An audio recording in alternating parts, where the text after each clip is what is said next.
mainly the person who's moving the pieces is Ivanchuk. And then he's going, blah, blah, blah, blah, blah. I'm like, wow. Like, I mean, I've never seen anything like this. I mean, this is like the speed in which he was calculating and moving the pieces, and the various variations and this. And I'm like, I couldn't believe it. I'm sitting there and I'm like, am I really awake? I'm sitting there and I'm thinking to myself, am I really seeing this? Right? Is this real? Is this real? And afterwards, must have been like 5-10 minutes. It's just enjoying amazing stuff. It's pure genius.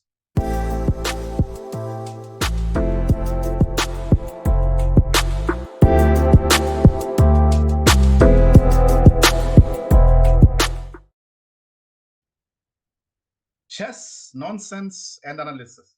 Yes, here we are again. Watu, what are we doing today? Yeah, well, today it's one of we'll basically have a look at a game from the 1997 Groningen Open. But yeah, there's going to be like there's lots and lots of background stories that happened there, and yeah, I just hope that the viewers are going to find this interesting and entertaining. So what actually happened is that in 1997, I qualified to play the World Cup from the zonal. And the zonal was in 1995 already. And, had to wait. I don't remember what the reason was, but I guess in those days it's understandable because, I mean, when I'm thinking along then, because they had this issue, Kasparov is already broken away from FIDE with Nigel. So there's a lot happening. What's happening? Yeah. So I guess probably, yeah. I'm not sure why FIDE delayed the whole thing, but it was sort of delayed for a year, which was actually quite good for me because I was preparing and playing a lot of local tournaments and I traveled, then around the continent. I remember I went to Kenya in '96, I think, and I won the Kenyan Open, and yeah, that was in Nairobi. Then I played a couple of events outside. I played in Angola, and yeah, that was actually quite interesting. Okay.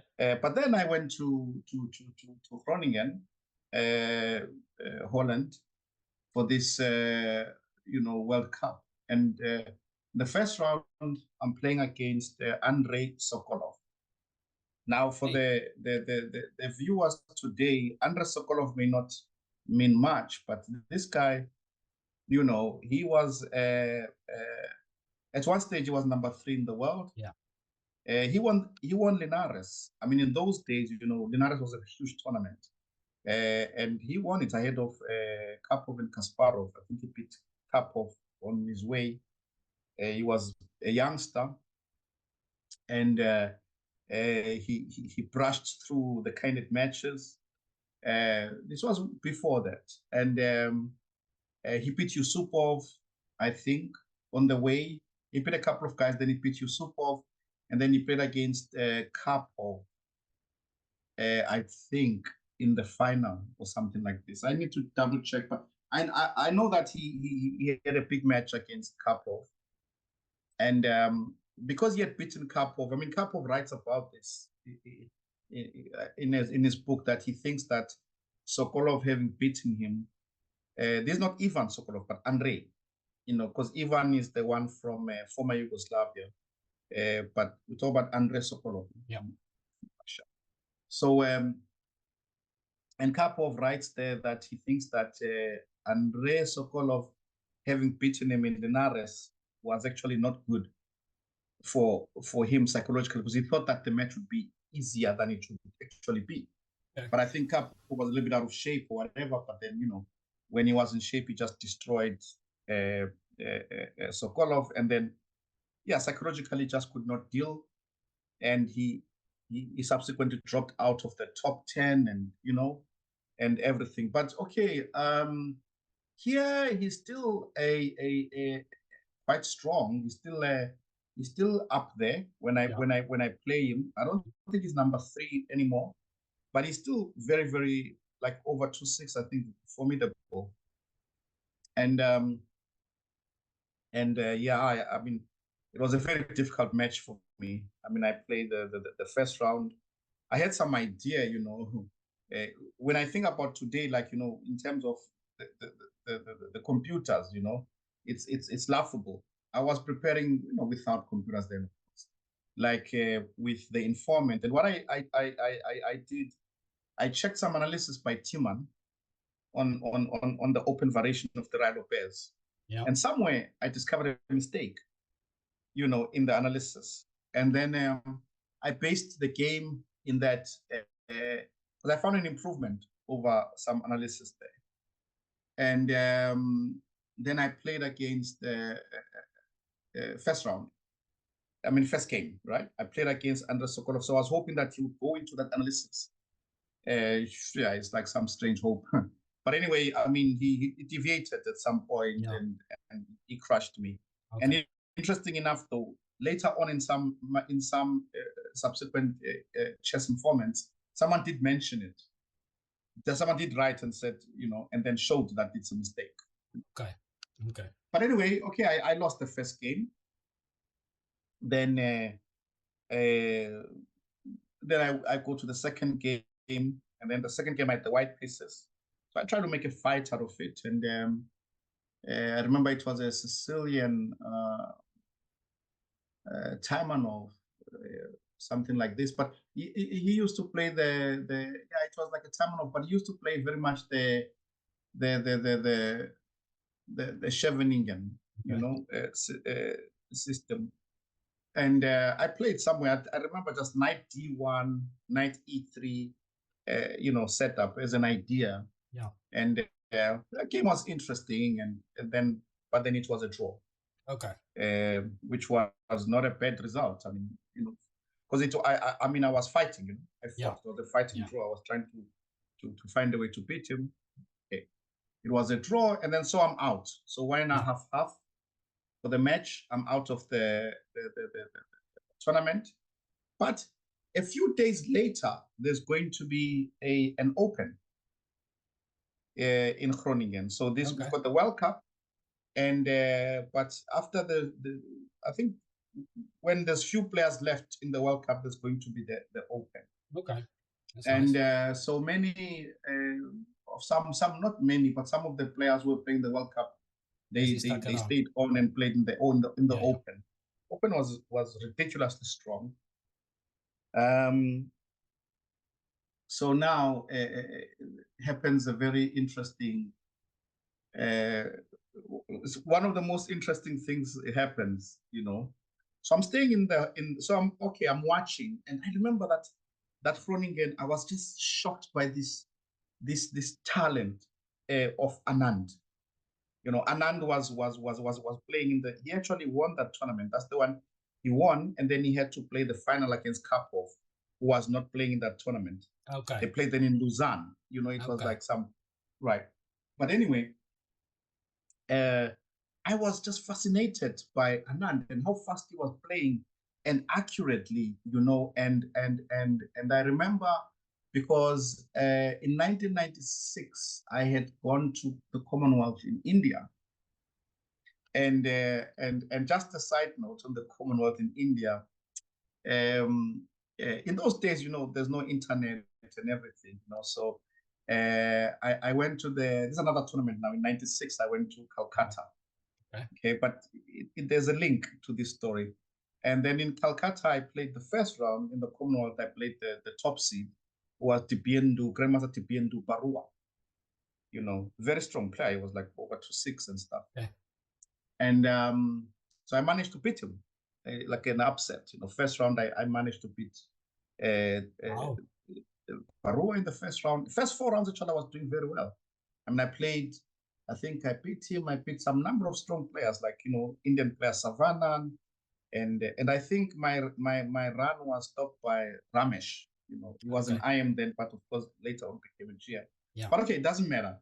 But okay, so when I was in Calcutta in '96, I was kind of sort of got to know some of the I got to know Grandmaster Parua and Grandmaster Tipse. He was also, there were grandmasters then. They didn't have as many grandmasters they have today, of course. They just had 3 grandmasters in India in those days. Yeah. Yeah, Anand, Barua, and Tipse. So anyway, when I was in '97 in Groningen, I remember I was walking actually in Groningen, and then I saw Barua and Tipse in the street. Okay. Then I remember, I said, went over, said hi, and blah blah, just this and this and that. So anyway, what was interesting to me was that, because I knew Tipse, and I think he was, I'm not sure if he was second or whatever, but he was sort of, he had some information for Anand. And then I remember, so Anand was playing at one stage, man, he was just cleaning everybody. He played Petra Nikolic. That's, I think, round 2. I was watching that, and he played, he was just beating everyone so easily. And I was asking at some point, because they are playing, and then I was asking Grandmaster Tipse, like, hey, is this whatever? Is this theory? The position looks weird and so on. And he was like, yeah, I'm not sure, but if it's theory, then Anand will know it, something like that, and anyway, yeah. So this is like, I'm enjoying this atmosphere. Yeah. Every day I'm looking forward to going to the playing hall.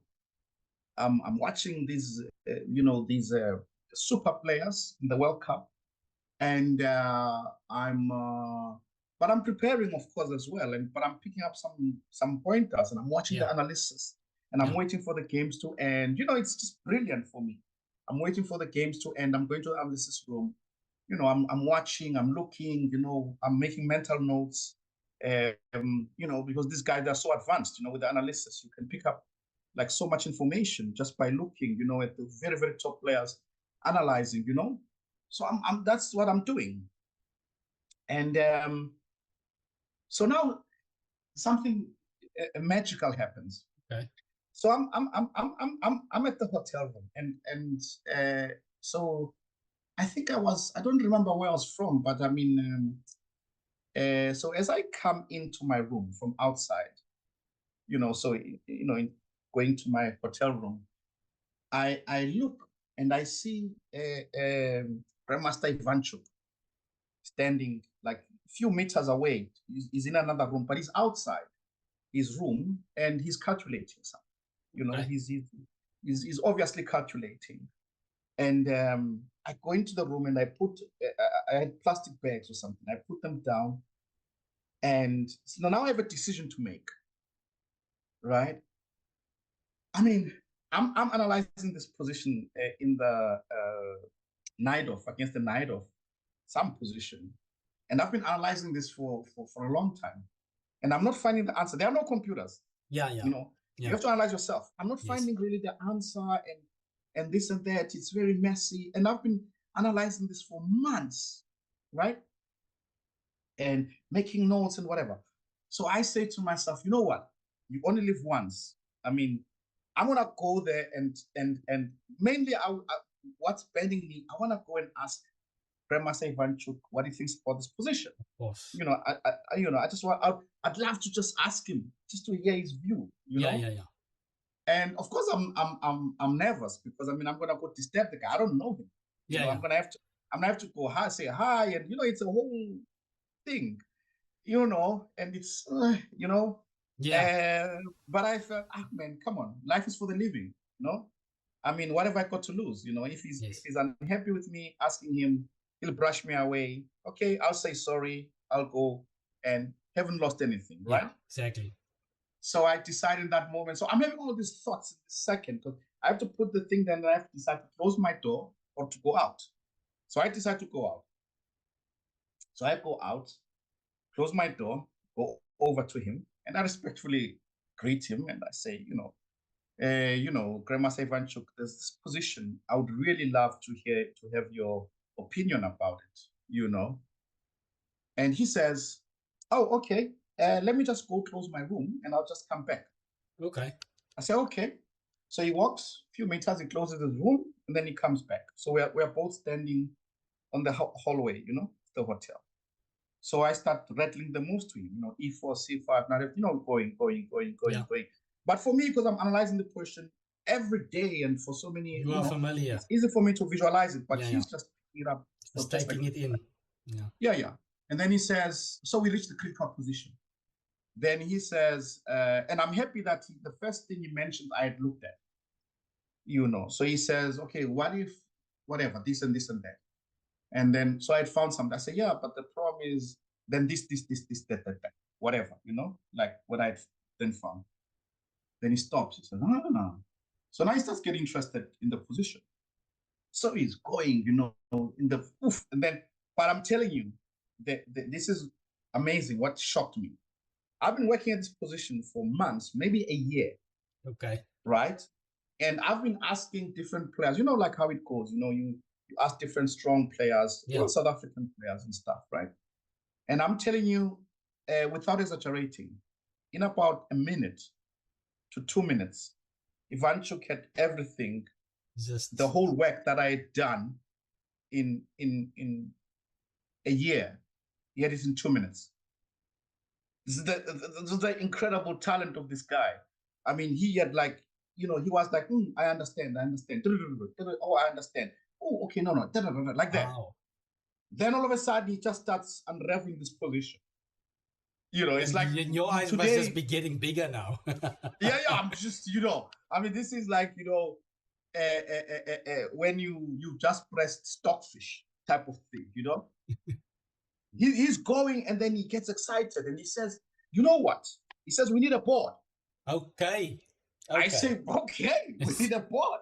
Yes. He says, okay, let's go to my room. So we go into his room. He takes the board is there. Then we position is there.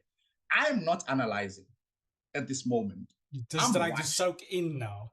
I'm just soaking in. Yes. He's moving the pieces. Boom. And then this and this. And then, okay, wait, okay, yeah, this position, playable, like that. Back to this position. Okay, critical position, like that. As this is going on, right? So we're going on. I don't know how long it's going, but it's going. Yes. And then his second comes into the room. Because these top players, they normally travel to a tournament with seconds. Today they have even bigger teams and so on. Yeah. So his second there was a guy. He was an international master then. He's a grandmaster now from Ukraine also. Name of Alexander Sulipa. Okay. So Sulipa comes in, Alexander, and he sees, it's like he's strange. It's a strange situation for him. Like, what's happening, But by the way, at that time, Ivanchuk has been knocked out. He was knocked out by shots, if I'm not mistaken. But he lost quite early, like third round or something, early for his standards. Yeah, of course. So the tournament didn't go well for him. Okay. So anyway, Alexander is there, and then we talk, and then he says, "Yeah, this is Alexander Sulipa." I don't know him. I know, And just when he says that, now in those days, in the informant, after every analysis, you always had players who analyzed would put their names. Like for example, with Gelfand, you always have Gelfand Husman. Gelfand and Husman, like they are, they were working together. Yeah. Or for example, you have Kasparov and Tokoyan, right? So you have obviously they're analyzing together.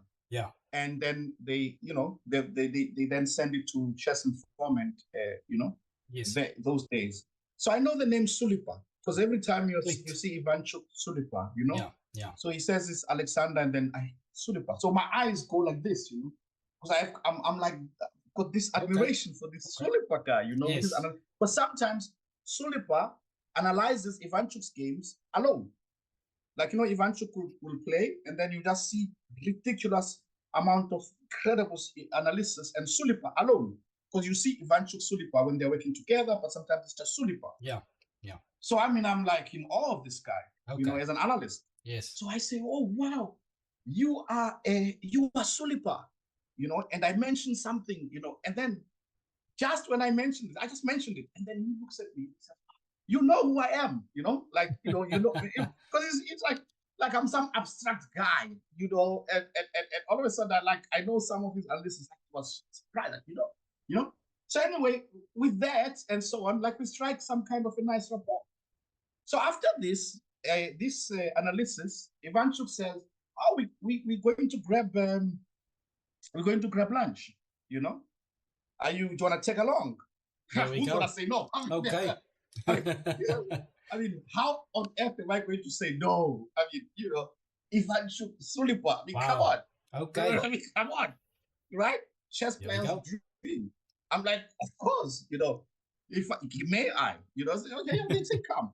We take along, and you know, then we talk. Then I remember one of the some story Ivanchuk says, you know, like talk about positions, but just socially, and then there comes a conversation where Sulipa says, you know, that when Ivanchuk, you know, like when he was young, they were trying to find a career path for him or something, right? Okay. And they took him to some guy who's, you know, like this and that, you know. And this guy was saying like, yeah, but you are too absent-minded. Chess is not for you. Like, you know, like before Ivanchuk was like, you know, that was funny, you know. Okay. You know, like funny stuff, you know. Anyway, so fine. This you know, this happens, and so okay. Afterwards, I'm thank you, and I go my way. So now at the playing hall, the next I don't know, few days, most amazing scene I've ever seen in my life. Okay. So I'm at the playing hall watching, you know, the games and so on, and so yeah, this is like an analysis room, press room, you know, players, whatever. So I'm there. I'm talking to Sulipa. I don't remember what we're talking. But I'm talking to him, and all of a sudden, Mikhail Gurevich, you know, he comes and he talks to Ivanchuk. Okay, and then now they move, and Sulipa says, "Come." So now we're going, and then he explains to me. He says, "No, if Gurevich is asking for help from Ivanchuk." So we tag along. They sit down, and I'm in Sulipa is there. I sit there. I'm watching. So what's happening? Okay. Mikhail Gurevich, there's a game he has played, or I don't know, analysis. You know, it's like they're speaking Russian. So I'm following slowly, but not everything. You know, because I did Russian at school, so I can follow. You know, the conversation. Okay. Nice. So anyway, he's showing Ivanchuk his position, and he's stuck. He doesn't know what to do, you know.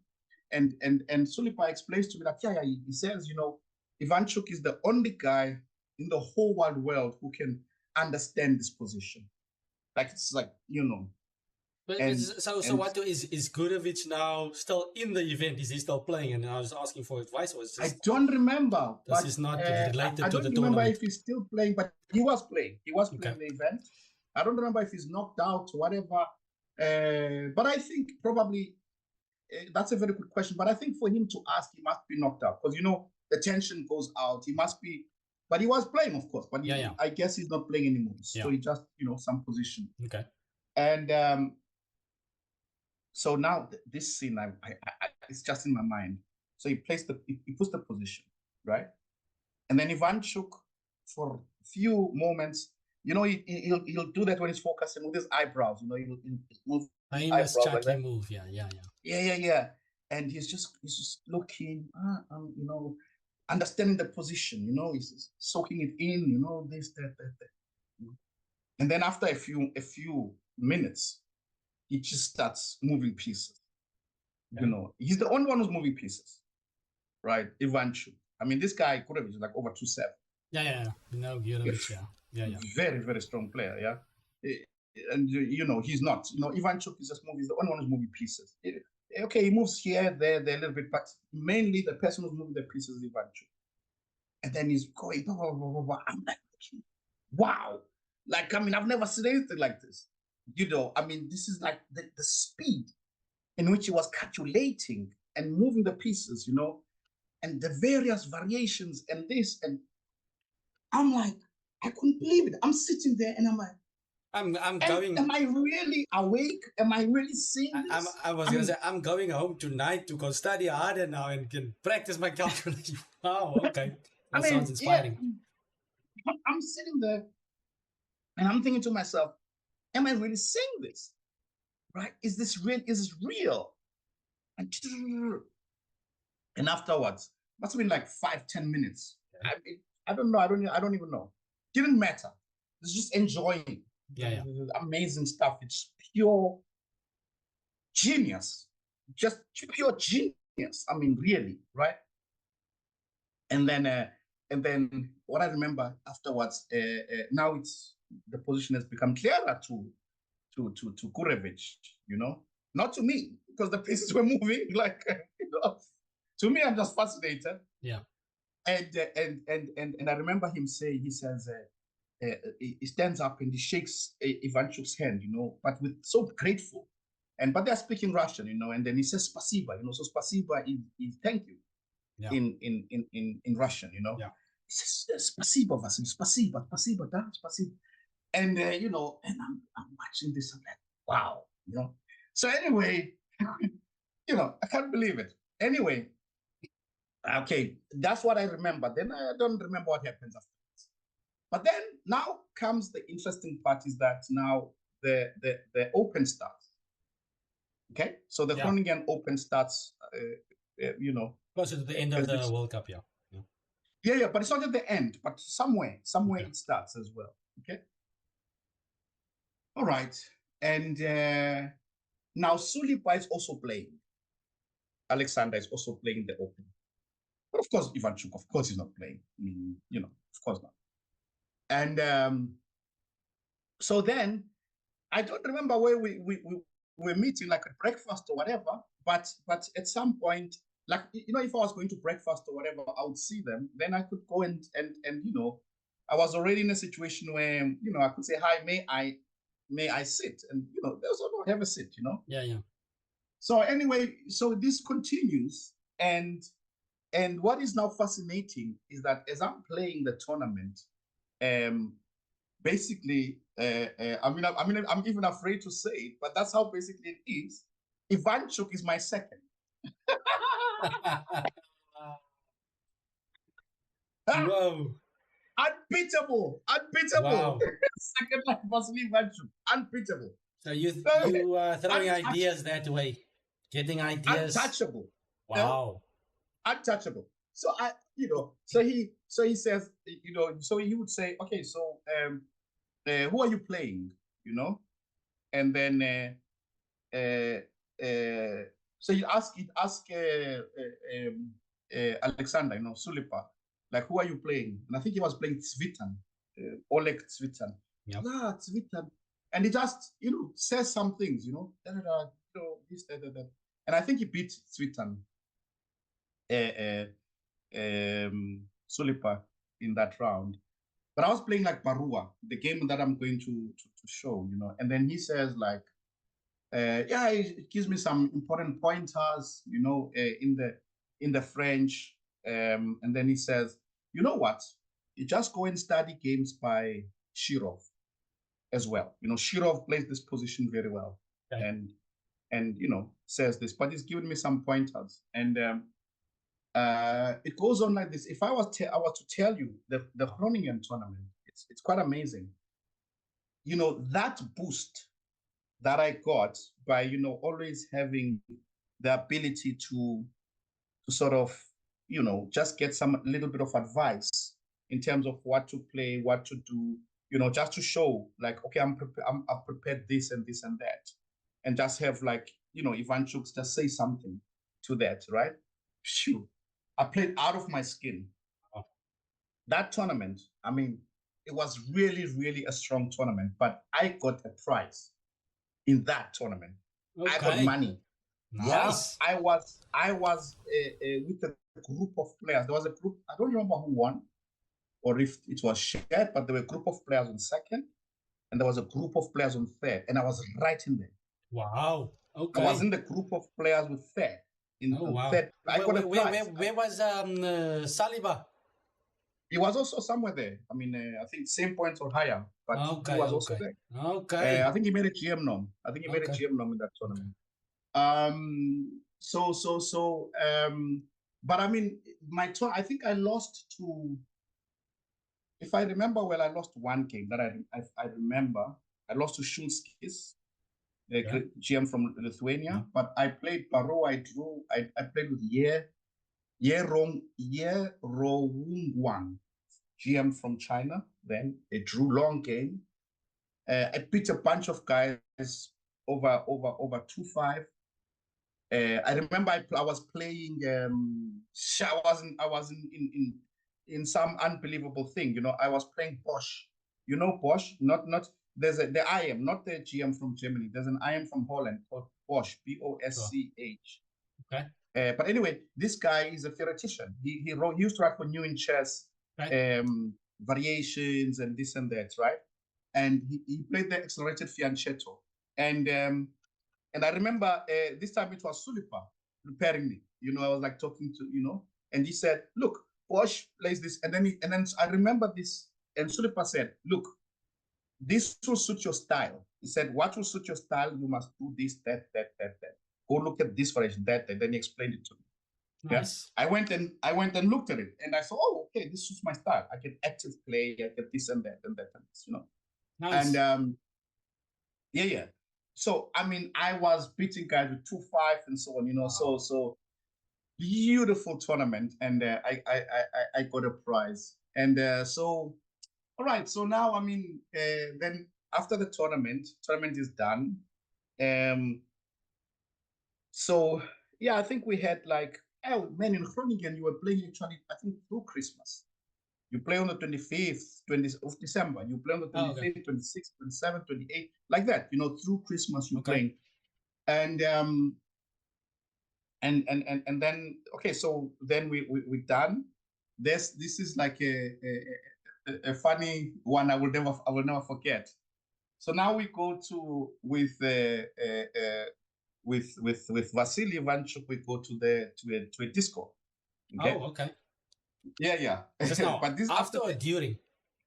After, of course, guys are professional. Yes. After Yes. the tournament is done, and so we go to like a disco. I think it's the last thing. Tomorrow they are leaving or something like this. And well, I'm still staying on because I have to, not in phone, but I'm gonna play some other events. Okay. And so we go to this disco, and what I remember, so we're dancing, and I mean, a lot of it is sketchy. It's long ago, But what I remember is Ivanchuk's unique dancing style. Okay, so there was music playing, we dancing, and Vassily just out of nowhere, like with the beat, he starts jumping up and down. Like Okay. Nice. I was like, wow. It's like, Wow. Yeah, I was like, wow. Who would have thought? I mean, I was thinking to myself, I mean, with this beat and stuff, who would have thought of jumping up and down? This is just, you have to be 20, 27, 50 plus. You have to be 27, 50 plus to find a way in that rhythm to jump like that, Yeah. And so yeah, it was quite an amazing story. But anyway, nice before experience.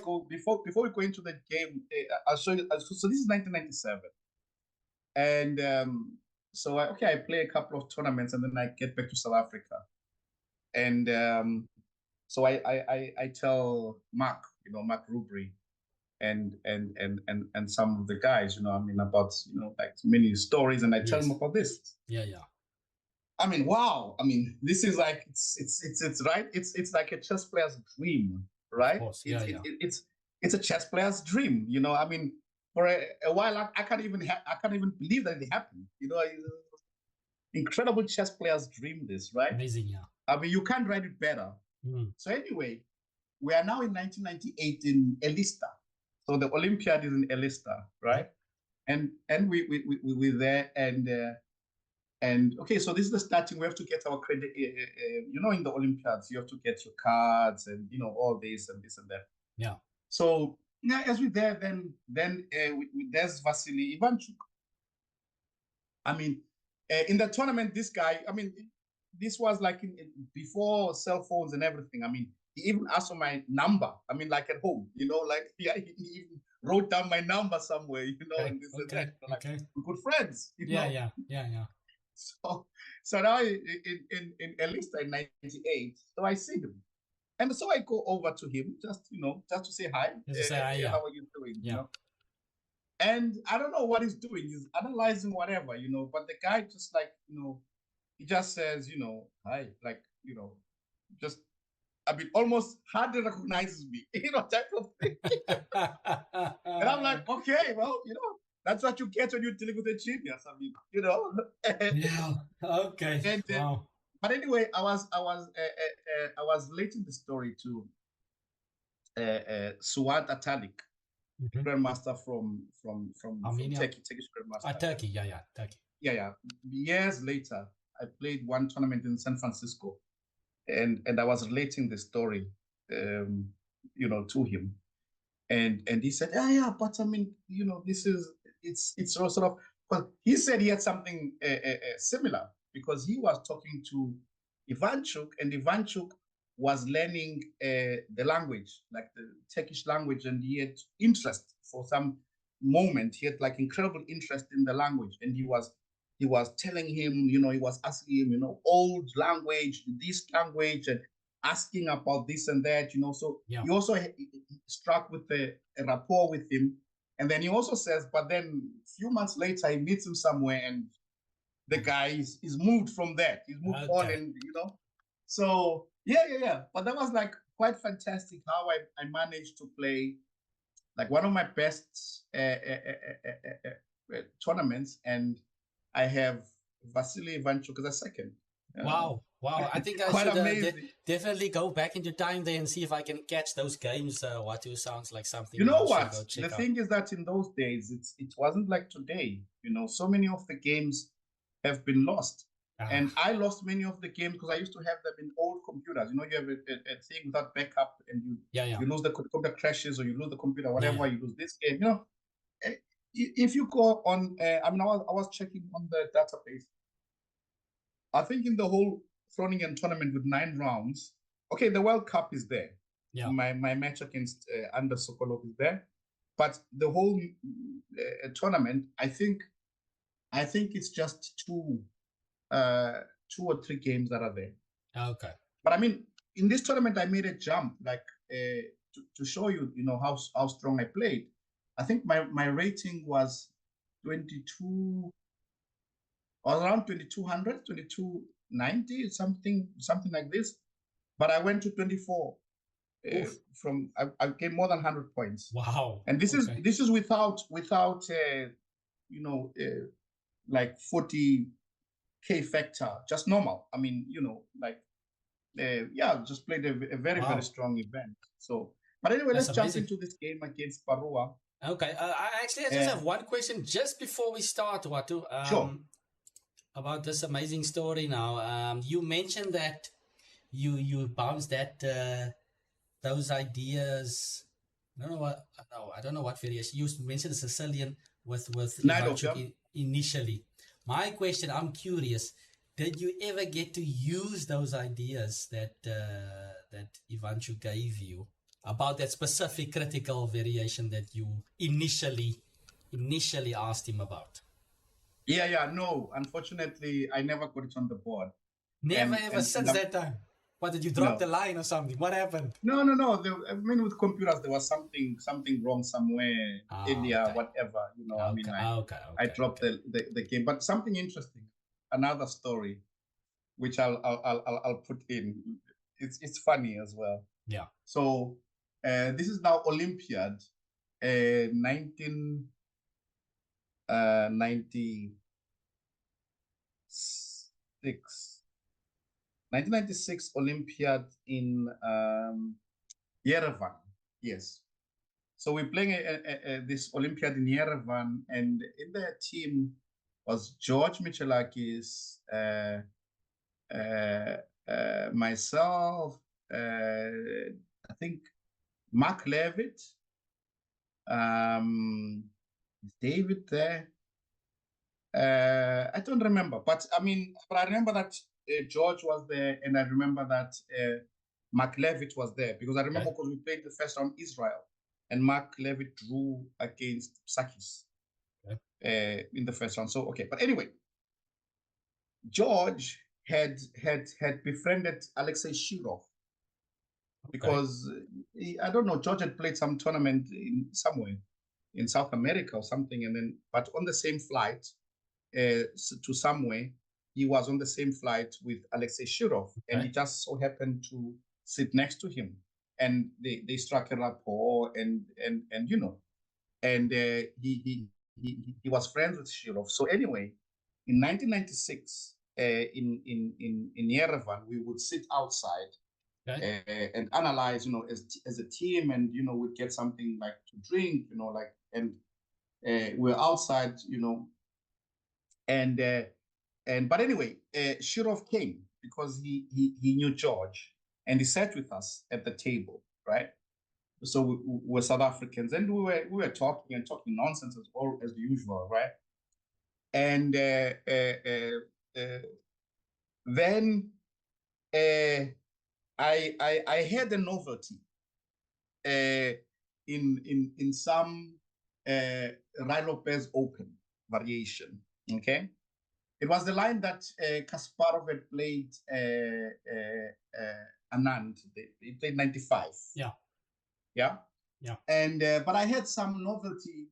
I was going in a different way, not like how Kasparov did. You remember Kasparov sacrifice on C3, those things, right? But I there was something different I did. Yeah. And then I said to Shirov, because this was like, I thought it was like really nice, the idea I had. It was really nice idea, I thought. And so but I knew the chances of me getting it are so limited. So I said to Shirov, I'll give you this novelty, but all I ask in return is that if you ever get it on the board and you play it, in the informant, you gotta write Kobese. Right? Yes. And he said, look, I mean, I'm fair with these things and so on. And so I started giving him the variation. So I mean, Shirov is another genius who and I was giving him, so we didn't have a board. I just gave him, like talking to him, and then there's a funny story to this. So that was 1990. That was 1996. Then fast forward a tournament in Gibraltar. The Gibraltar must have been like, what now? In the 2000s, like 2000 and I don't know, but 2000s, but the computers have become stronger. Yeah. And that time I had befriended Spraggett, Kevin Spraggett, grandmaster from I think Canada, but he staying in Portugal, playing in Spain. And at one stage, Spraggett had been Shirov's second. Okay. But Spraggett was strong. I mean, Spraggett played the candidates. He beat actually Andrei Sokolov. Okay. At one stage, Spraggett beat Sokolov, and then Spraggett lost to Yusupov. Yeah, I think this was the Montreal tournament in 1988, if I'm not mistaken, like the kindest. Anyway, fast forward now to the time in Gibraltar. So now we're sitting. I'm sitting I was sitting with Spraggett and talking nonsense as usual. Yeah. And Shirov came because he knew Spraggett because he was his second, and he was very relaxed. Sat there and we're having a drink and we're talking. Then somehow, I don't know how, but Shirov just so happened to mention this novelty. You will laugh. This novelty I gave him, right, in 96. So I say to him, well, so Alexei, did you get to use it? He says, come on, that novelty was destroyed by, he says, that novelty was destroyed by Fritz 4. Oh, no. Okay. The novelty I gave him. Yes. Yeah. It was destroyed by Fritz 4. But I mean, okay, we laughed about it and stuff, but I mean, he was checking it. He was looking at it. He's putting it in. He was looking at it. Yeah. But I mean, the point, and also what I took pride in is, okay, it was destroyed by Fritz 4, but it wasn't destroyed by him. I mean, he didn't find the reputation. Exactly. Nice. So yeah, no, that story came to mind when you asked if I ever could actually use any of this stuff. Nice. Okay. Anyway, let's jump into the game. Good stuff. Okay, so we're back in 1997 Groningen Open. Yes. You are playing Barua. Yes, and this is actually very interesting because I played Barua in this game, and in this game he escapes with a draw. This is 1997, and then in 1998, because I stayed on. Then I played a tournament in Linares, the Open. There used to be a tournament in Linares, and then another tournament in Ubeda. And that tournament in Linares was ridiculously strong, and so anyway, I got to play him again. We played the same variation, and I think in Linares he beat me in that tournament. But the game was very had chances for both sides. Anyway, let's have a look. Okay. So it's a French. And so just to get it straight, you checked some Shirov games here, took the advice of Ivanchuk, preparing for this game. Yes, I did, but I think I'm not sure. Shirov used to play it differently as well, but I did get some ideas, from this. But I remember I was mainly looking at John Nunn. John Nunn had played some game. Who did he play? I don't remember, but there was like this line, and but definitely I had a lot of help from with those talks in terms of ideas. So Bishop B5 F6, and right here, I played this. I like on the board. There must be like analysis, but I found C4. And look, I mean, because I have two bishops, I'm just blasting open the position. Yeah. Somehow, took on D5, plays knight takes D4. Well, okay, there are so many options, of course, right? Yeah. But roundabout here, knight takes, C takes, I take on D7, and I play Queen H5. And right here, I was basically convinced that I had him right here. Okay. I mean, it's like 16 moves. I mean, I don't know. I haven't looked at this for a long time. I wonder what the computer thinks. No, he doesn't think much about it. What should he do? He says +0. What should black do here? Yeah, he says just only. Okay, he says +1. Okay, it's not bad. But I mean, during the game, I thought that black is like losing. So he plays knight G6. I took. I played F4. He plays Queen F7. I mean, surely here he's lost it. Yeah, I mean, this is such a big, +2. I mean, such a big position. And he played Queen E6. I never analyzed with the strong computer. since then. But okay, I remember I must stop him from castling, isn't it? I don't Yeah. want him to castle long. Yes. Bishop G5 or something. So I played Bishop G5. Yeah, and look at this. It's +2. It's basically winning, yeah. Bishop G5. I mean, if you think about what I like about that though is that, for me, it was why I'm showing this game. It was basically those talks, with Sulipa actually, where I started to realize, when he was saying it to me, that I can actually score higher against many of these strong players if I manage to move the game more into what areas where I am strong. Yeah. Right. Yeah, which is tactics. I mean, tactical area, not necessarily like just everything, hanging and like, a messy position. That's where like I find myself like a fish in water, so to speak. And I mean, look, he's forced to play rook c8, and I don't remember where, but I missed it. I missed him here somewhere, man. And I don't remember anyway. But I mean, it just looks so. Yeah, I think right here I start going wrong. I mean, check and then back. Queen e2. Probably I'm starting to go wrong. Yeah. Okay. But maybe my queen going back is wrong. I don't know. Anyway, I didn't analyze the position, But rook e1, and look at this position. It just looks so juicy. But I never found anything. And roundabout here, yeah, I think here I just start to get content with the draw. Roundabout here somewhere. And yeah, so but yeah, that's the fascinating story about Groningen in '97. Wow. One of my most memorable events ever, due to the fact that I got this privilege to spend time with super grandmaster Ivanchuk and his super second Alexander Sulipa. Wow, amazing stuff, Watu.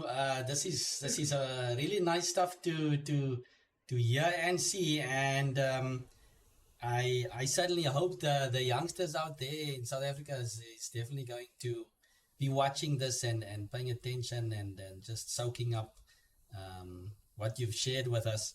And it's definitely a journey, and it feels like you're taking us through a journey with these episodes that we are having. Definitely feels like even myself, I've got a certain picture I have as you as a player, but I'm even learning more as we go through these episodes. So certainly a fascinating journey that we are going through.